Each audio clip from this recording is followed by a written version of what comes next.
Bem-vindos a mais um vídeo. Eu assisti a um vídeo muito interessante do Jurandir Gouveia, que é um crítico de cinema que acredito eu ser liberal conservador, e ele é protestante também. Tem vídeos ali que eu concordo, tá? Uma boa parte concordo, mas outra parte eu não concordo. Aqui eu vou comentar brevemente um vídeo que ele publicou, tá? Que vale a pena comentar.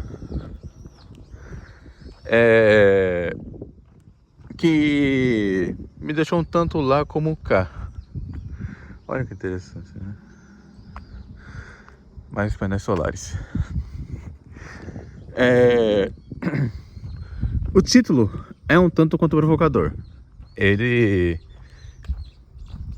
O título diz que os filmes cristãos não são cristãos e que os melhores filmes cristãos não são cristãos. Ele quer dizer com isso que os filmes que intencionaram ser cristãos, de fato, e ele cita como, por exemplo, A Prova de Fogo, que é um filme, uma produção totalmente protestante, como exemplo de um filme cristão que não conseguiu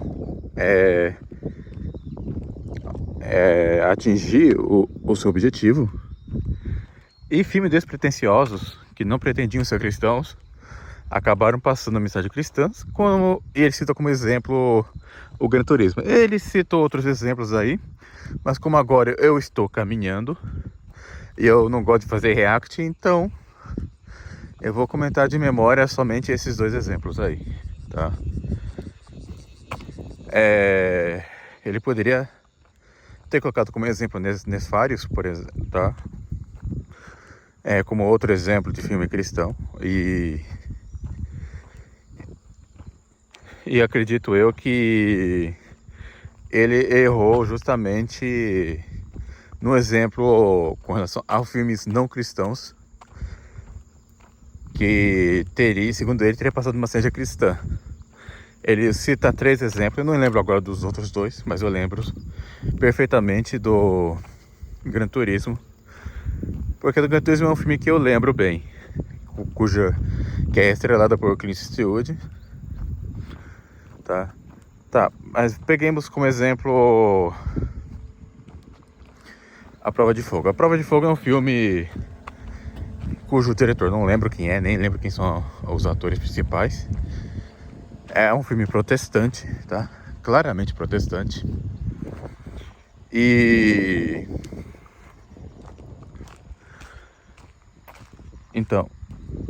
ele realmente não é um filme bom, tá? Não é um filme bom porque é um filme extremamente panfletário, tá? É um filme extremamente panfletário. E quando ele tende a ser muito apelativo, ele acaba não, digamos assim, ficando bom, tá? Porque de alguma maneira isso afeta a natureza daquilo que é um filme. É esse que é o problema. Isso se vê em Nefários também. E Nefários, o filme é bom por boa parte do tempo.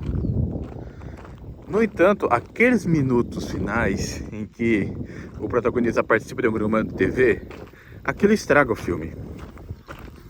Aquilo estraga o filme, tá? Outro filme que também teria se pretendido passar por cristão, mas eu acho que não é bem. Poderíamos citar como exemplo também o Som da Liberdade, que também padece do mesmo problema do Nefários.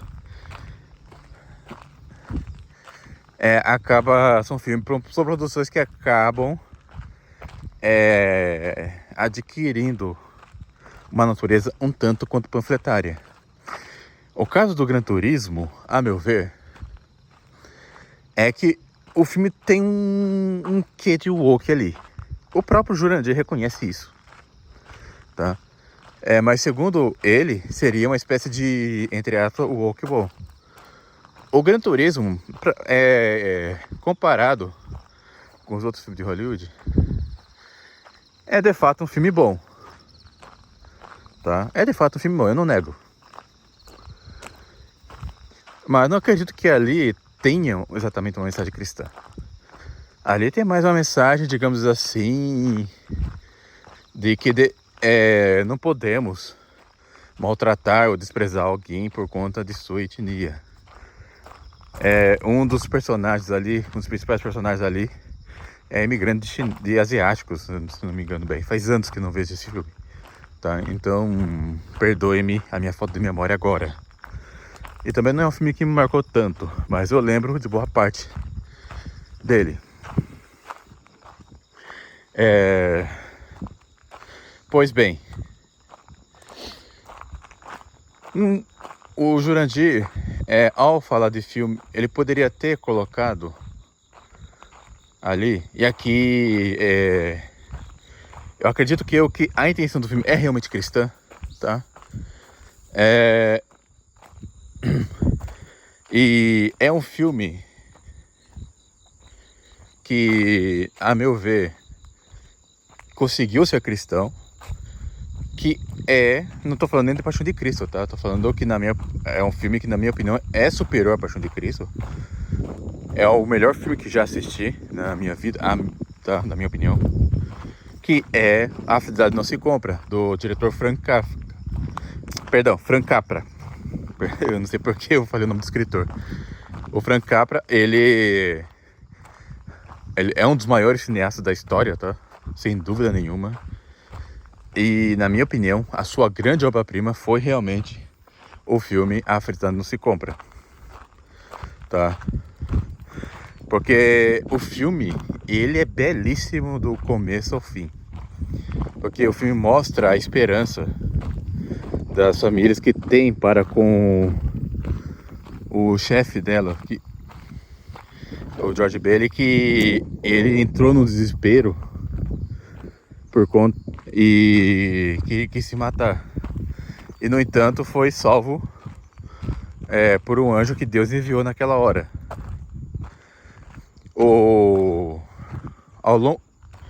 No meio do filme, que já fui longe demais, eu vou retornar, tá? Vou dar minha volta. Ao longo do filme, no meio do filme, o personagem principal, ele tenta se matar. Ele tenta se matar, não consegue. Isso graças às orações dos seus familiares, tá? Dos filhos e da esposa. E depois, ele diz pro anjo que ele gostaria que nunca tivesse existido. E o anjo pergunta para Deus se esse desejo poderia ser concedido, porque ele mesmo teria achado uma boa ideia. É bom lembrar que é um filme, tá? Não é uma aula de teologia ou coisa assim. Então, quem falar que tem teologia desse filme, pelo amor de Deus, parem. O que eu quero dizer o importante é o que esse filme passa de reflexão, tá? Pois bem, vamos continuar. O anjo pergunta para Deus se esse desejo poderia ser concedido, porque ele achou uma boa ideia e foi atendido. Aí então, os dois saem e o George, ele percebe que, digamos assim, ninguém estava se lembrando dele, tá? A lesão que ele tinha sofrido antes tinha sumido, suas roupas tinham secado. E ele foi vendo realmente como seria o mundo sem ele. Ninguém se lembrava dele. O irmão que ele tinha salvado no começo do filme estava morto, porque ele não estava lá para salvá-lo. A família que ele tinha não foi construída, ele não tinha mais, os seus filhos não existiam mais. É, o dono do estabelecimento que lhe impediu de cometer um homicídio acabou cometendo e sendo preso. E a cidade foi dominada, tá, por um empresário muito ganancioso que ele mesmo fez de tudo para que a empresa do pai dele continuasse atuando. Em suma, o filme mostrou como é o trabalho da previdência, da providência divina. Ele percebeu que a providência divina colocou ele ali para realizar diversos bens que alterariam totalmente o destino da cidade onde estava. E até mesmo do mundo, porque o irmão dele que foi salvo, ele se tornou um herói na Segunda Guerra Mundial. É claro que isso é uma outra questão aí, né? Mas aqui estamos vendo a licença poética de um filme magistral e que realmente nos faz propedem ao bem verdadeiro mediante o belo. O Jurandir, ele poderia ter citado esse filme como exemplo, ou pelo menos, ou melhor, como uma exceção a que ele mesmo impôs, que os melhores filmes cristãos, que os filmes cristãos não são cristãos e que os melhores filmes cristãos não seriam, na verdade, cristãos, na sua intenção. Tá? Claro, poderia ter citado o Paixão de Cristo, né? Que eu tendo a discordar de alguns, né? Eu acho que o Paixão de Cristo foi realmente um filme bom, tá? Apesar de não gostar muito de ser baseado nos escritos, né, da Ana Catarina Emmerich, mas isso daí eu relevo porque nós estamos falando de filme, né? E filme tem sim a sua licença poética para, entre aspas, ser heterodoxo, né? Entre aspas, viu, gente? A pessoa tem que saber distinguir as coisas para aprender a apreciar uma obra de arte, tá? Agora, como eu disse, não adianta o filme ser cristão se ele for ruim, que é o caso da Prova de Fogo, tá? Ou ter uma qualidade técnica medíocre, digamos assim. O Nefarious até que saiu bom. No entanto, ele tem esse problema da natureza panfletária, tá? E isso nos mostra que o filme, as artes do belo, não tem por finalidade catequizar a pessoa. Esse é outro ponto a ser tratado. Ele não serve para evangelizar a pessoa, tá? Ele serve para fazer propender ao bem. Alguém pode objetar, tá, mas e os cantos gregorianos, né, aqueles hinos cantados, etc e tal, ninguém entende canto, quase ninguém entende latim, né, para se catequizar por um canto gregoriano. E mesmo os cantos traduzidos, tá, especialmente populares, eles não têm por finalidade catequizar a pessoa, evangelizar, porque justamente por conta da natureza limitada da obra de arte do belo, entende? Então, a finalidade da arte do belo é sempre fazer propender ao bem verdadeiro mediante o belo. E se o filme for ruim, ele não vai ter o belo nessas propriedades da sua definição, tá? Então nem vai conseguir fazer pro Pedro bem porque não tem belo.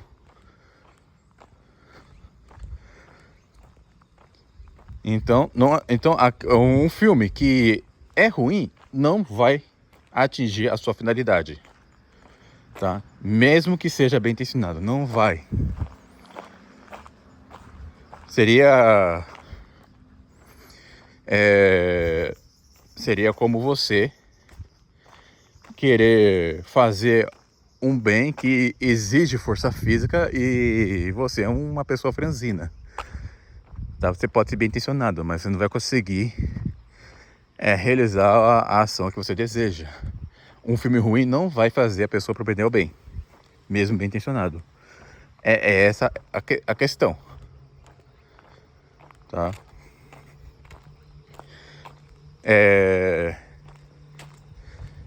Eu poderia também citar, sei lá, por exemplo, os filmes, a série de filmes Senhor dos Anéis e Crônicas de Nárnia. Eu não assisti ao filme do Senhor dos Anéis, tá? Não assisti. Eu li o livro, mas não assisti ao filme. E o livro, para o escândalo dos morfitianos, tá? Eu gostei do livro, tá? Eu não sei como aquele livro pode levar alguém à apostasia ou a certo agnóstico, coisa assim, tá? Mas enfim, mas se o filme foi realmente fiel à história do livro, tem algo a passar ali, porque a história do Senhor dos Anéis também, assim como a Frisando se compra, também mostra a atuação da providência divina, tá? Porque, veja bem, o Frodo, ele poderia muito bem ter levado o anel para destruir com a ajuda dos animais voadores que tem na Idade Média, na Terra-média. Ou melhor dizendo, o Gandalf, ele poderia ter escolhido outra pessoa mais capaz para essa missão. Poderia ter escolhido um elfo. Ele mesmo poderia ter feito isso. No entanto, quem foi escolhido foi o Frodo. Um hobbit, um personagem baixinho, fisicamente limitado e totalmente improvável para realizar essa missão. E ele passa por muitas intempéries aí no caminho. Ele passa por muitas tribulações nessa escalada. Ele quase foi morto por aquela aranha gigante lá. Ele quase se perdeu no final. Por muito pouco, a missão dele não fracassa. No entanto, o Gollum, ele, por acidentalmente acabou caindo no abismo ali, no meio da lava, junto com o anel, e assim cumpriu-se a missão. E detalhe que depois disso houve uma grande destruição, uma grande erupção e etc e tal. E novamente Frodo sobreviveu milagrosamente. O filme realmente, ele retrata ali a atuação da providência divina.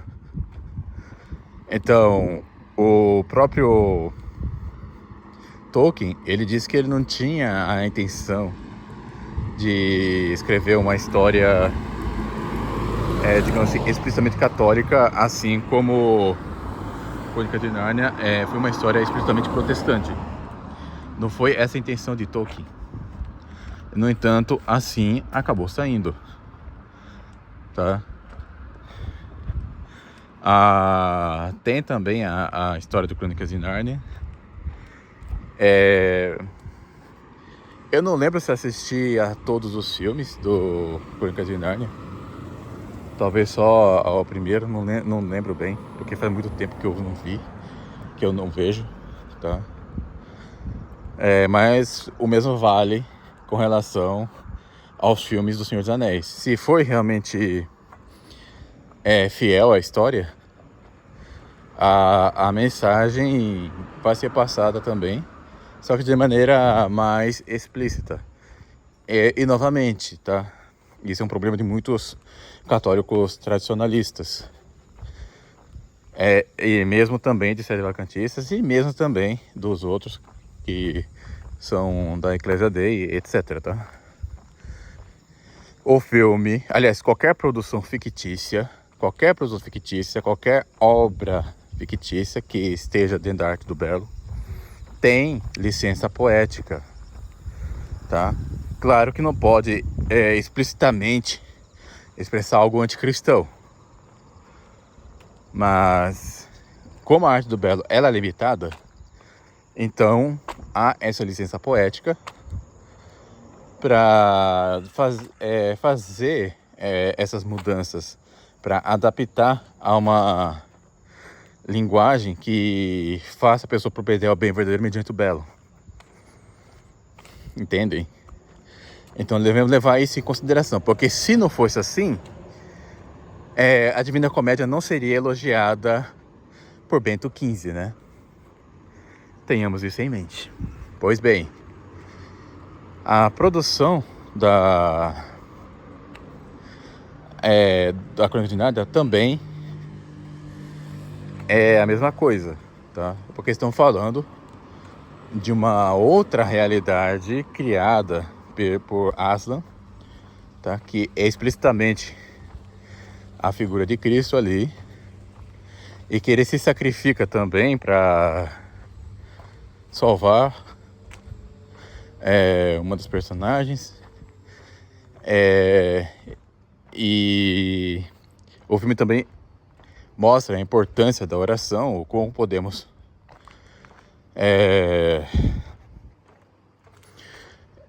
recorrer à ajuda dele, etc e tal. E o filme também, aliás, o livro, perdão, mostra também o problema da apostasia, né? Porque tem personagens ali que teve uma das crianças apostatou, lamentavelmente, mas teve uma outra que cedeu às tentações daquela bruxa lá, aquela feiticeira, mas no entanto retornou à comunhão deles.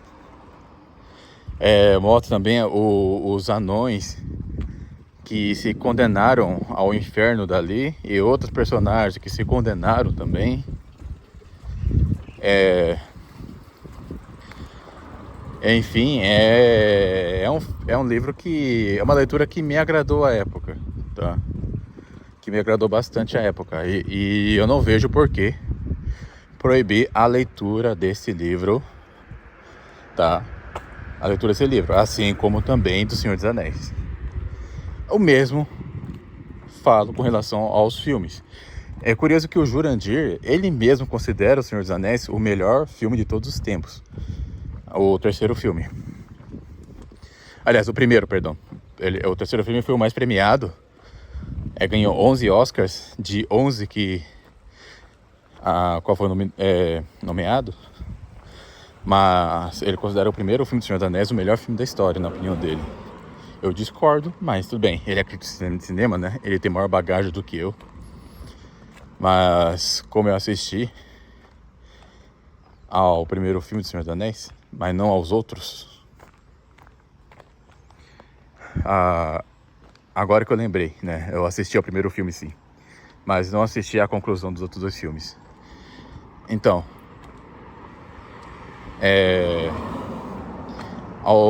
os outros dois filmes eu não assisti, tá? Só o primeiro. Mas eu não acho que o primeiro filme seja melhor do que A Fruta Não Se Compra, tá? Pois bem, agora com relação à Crônica de Nárnia, eu não sei como foi a produção, tá? Eu assisti algumas cenas aqui e ali, mas não assisti a nenhum desses filmes inteiros, então eu não posso opinar. Só o... Não posso opinar sobre o primeiro filme do Senhor dos Anéis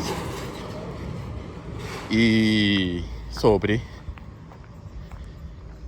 o livro, né? Pois bem, amigos, basicamente é isso. Eu acredito, tá, que há uma certa razão no que o Jurandir disse. No entanto, ele esqueceu de mencionar o filme A Felicidade Não Se Compra, que eu acho que é uma exceção dentro daquilo que ele descreveu. É um filme, sim, tá? É muito bom e que realmente passa uma mensagem que podemos considerar muito cristã. Muito cristã. Eu peço perdão pela confusão aí, tá? Eu acabei nem lembrando que eu assisti realmente. Agora, depois que eu lembrei que realmente assisti ao primeiro filme do Senhor dos Anéis. Mas não muda em nada do que eu falei, tá? Não muda nada em que eu falei.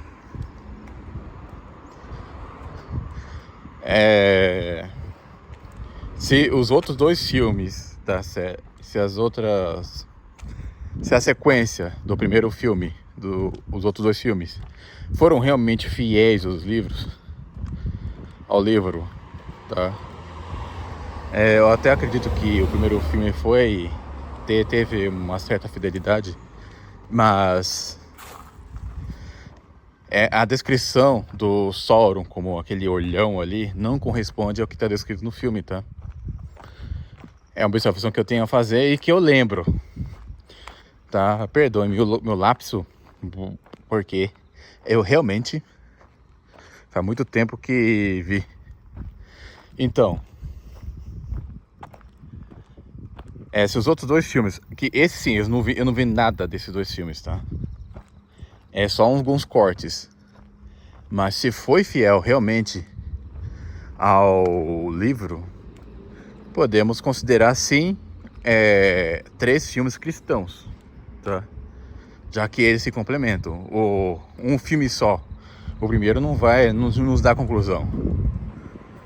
Mas se realmente teve todos esses elementos aí, temos assim um filme cristão verdadeiro, tá? Assim como o Crônicas de Nárnia também seriam. Só me engano meu, são 3 livros também. Mas por hoje é isso. A caminhada aqui tá sob o sol, tá? Como vocês podem ver. É isso que eu tenho a dizer. Fique com Deus e até um próximo vídeo.